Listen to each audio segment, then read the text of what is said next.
Mi madre murió cuando yo tenía 2 años y medio. Mi padre se casó en segundas nupcias con una mujer que tenía 3 hijos. Yo era el menor y como era muy pequeño, me dejó en la casa de mi madrastra, que era dueña de la mitad de un pueblo.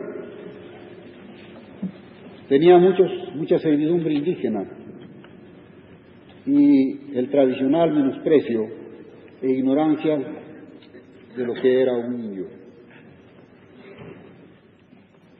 Y como a mí me tenía tanto desprecio y tanto rencor como a los indios, decidió que yo debía vivir con ellos en la cocina.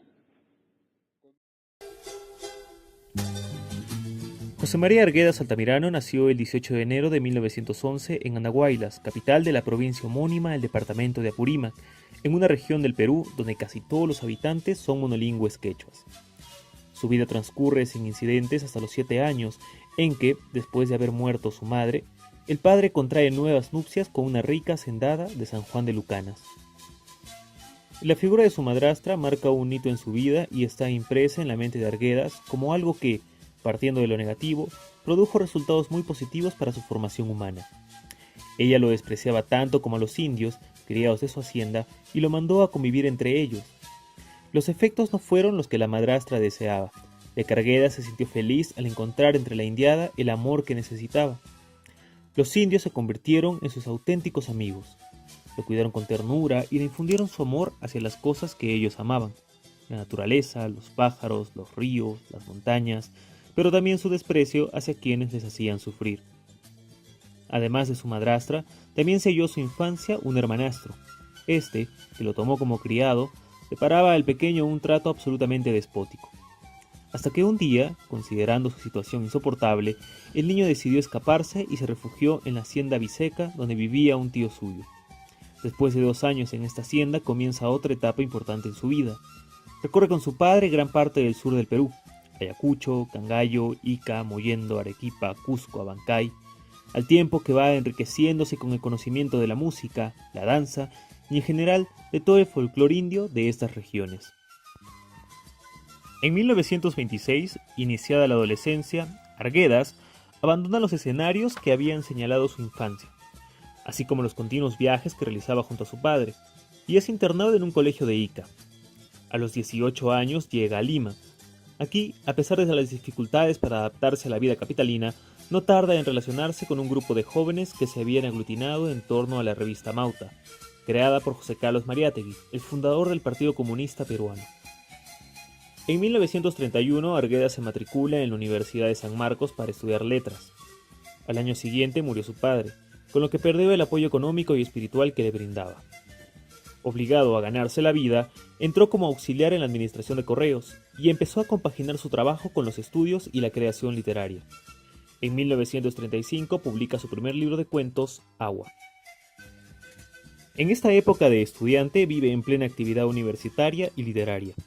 En 1936 funda, junto con Alberto Tauro, Augusto Tamayo Vargas y otros, la revista Palabra, cuya trayectoria está marcada por la ideología de Mariátegui. En 1937 termina la especialidad de literatura, pero no llega a graduarse porque es encarcelado en la prisión de El Sexto, a raíz de su participación en una manifestación antifascista que tuvo lugar en la universidad. Según Arguedas, esta experiencia fue tan importante para él como lo había sido en la infancia la relación con su madrastra, porque en la cárcel había conocido lo mejor y lo peor del Perú.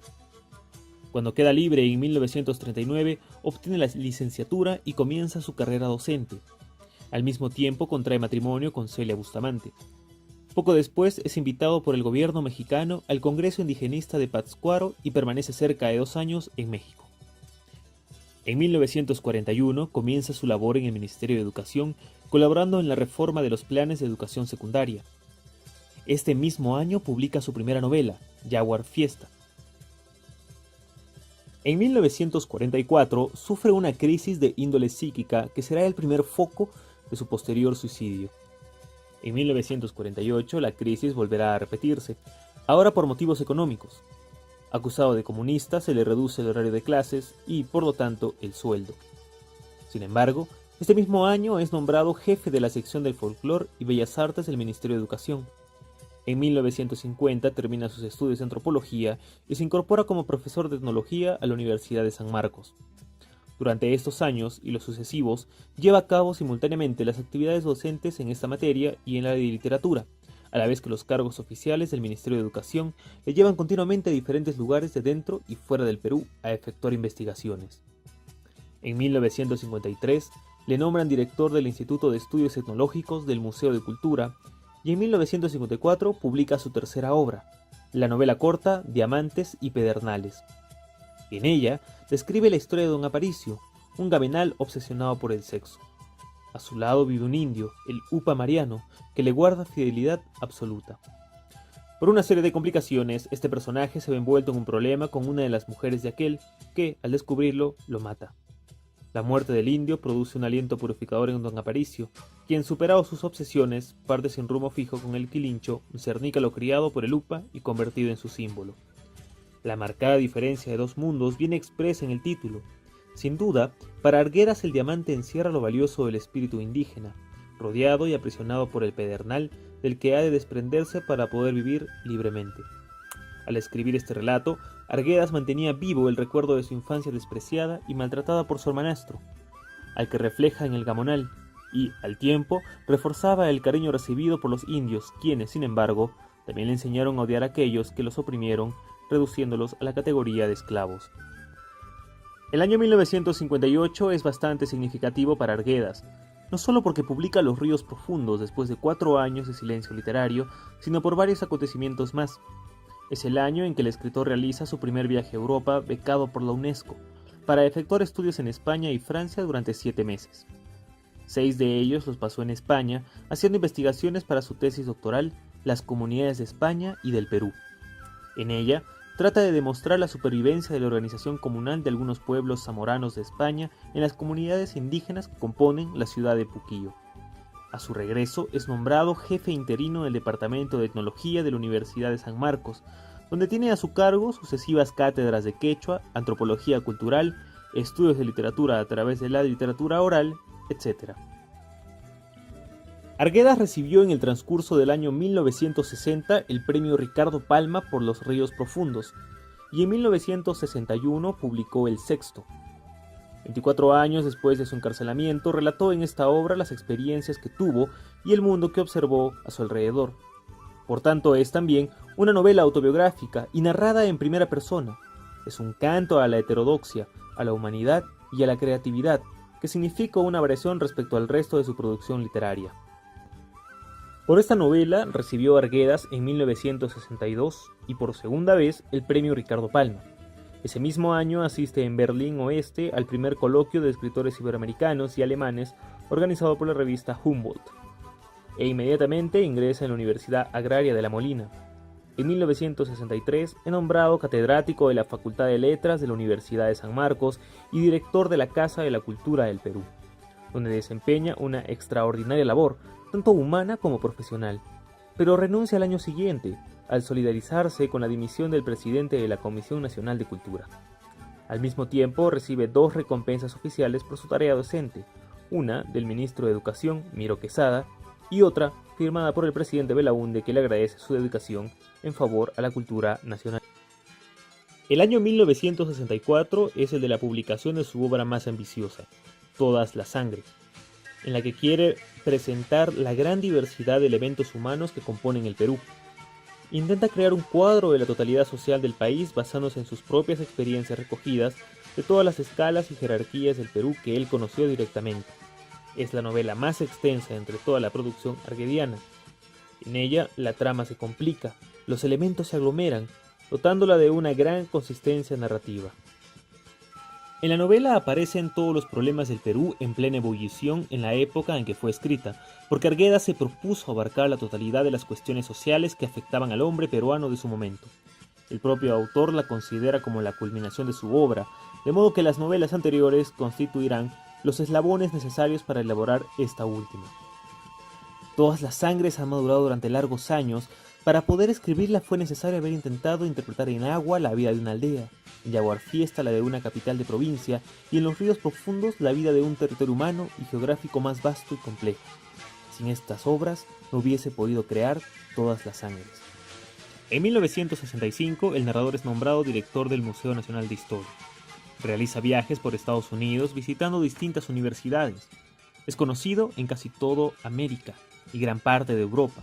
Ocupa cargos de responsabilidad donde puede realizar sus objetivos respecto a las comunidades indígenas. Imparte sus conocimientos en 2 universidades.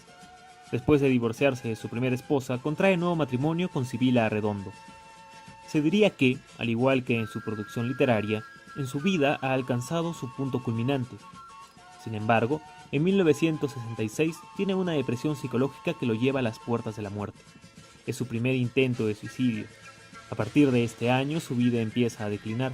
Se convierte en una persona introvertida, impenetrable, que prefiere la soledad a la compañía de sus amigos. A sus dolencias psíquicas y físicas se unen una serie de circunstancias sociales que le hacen la vida difícilmente soportable. A partir de este momento renuncia a todos sus cargos oficiales en el Ministerio de Educación para dedicarse exclusivamente a sus cátedras en la Universidad Agraria y en la de San Marcos, y a intentar curar sus dolencias, para lo cual se pone en manos de una psiquiatra chilena que le recomienda como terapia que comience a escribir. De esta iniciativa nacerá la trama de su obra póstuma El zorro de arriba y el zorro de abajo. A partir de ahora, los viajes a Chile en busca de tratamiento médico se hacen continuos. Entretanto, publica un nuevo libro de cuentos, Amor Mundo, integrado por El Horno Viejo, La Huerta, El Aila y Don Antonio.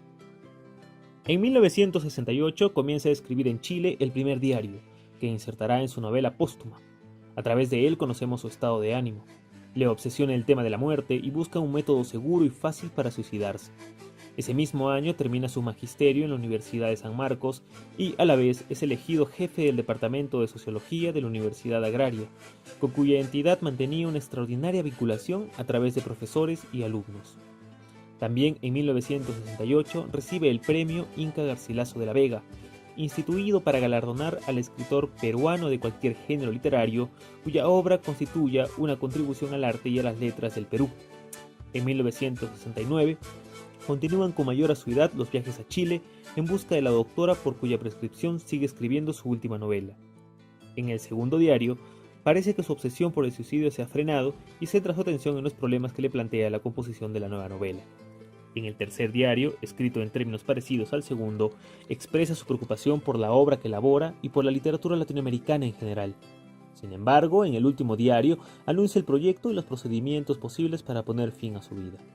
Después de elegir el método, envía una carta al rector y a los estudiantes de la Universidad Agraria, donde justificaría toda su vida anterior y expresa su convicción de haber cumplido con su deber. Al mismo tiempo, aclara su decisión de retirarse porque ya no tiene energías para seguir trabajando, y en una nota aparte especifica: 28 de noviembre de 1969. Elijo este día porque no perturbará tanto la marcha de la universidad. Creo que la matrícula habrá concluido. A los amigos y autoridades acaso les haga perder el sábado y domingo, pero es de ellos y no de la U. Ese día Arguedas se disparó un tiro en la cabeza delante de un espejo en la Universidad Agraria. Murió tras 5 días de lenta agonía. José María había pedido expresamente en su diario que algún hermano suyo tocase la quena o el charango en sus funerales y que si habían de pronunciarse discursos, que fuese algún estudiante de La Molina quien hablase. Quería un acto auténtico de despedida, una ceremonia honrada y no una fantochada del carajo. Todo se hizo como él requirió. Si a lo largo de toda su vida había rendido homenaje al pueblo indígena, intentando liberarlo de su situación esclavizada, a su muerte un indio quiso devolverle el tributo recibido. Tocó el violín como él había pedido, ante su tumba, y pronunció unas emocionadas palabras que encerraban el sentir de todo el pueblo indio. Mucho se habló de los motivos del suicidio de José María Arguedas, desde sus explicaciones de carácter psicopatológico, alusiones a implicaciones martiriológicas, hasta considerarlo como una provocación que despertara la conciencia de los peruanos. De hecho, los estudiantes de la Universidad Agraria mitificaron su muerte y, solidarizándose los de todas las tendencias políticas, colocaron carteles que decían: «Maestro, hemos captado tu mensaje. Tu muerte nos redimirá».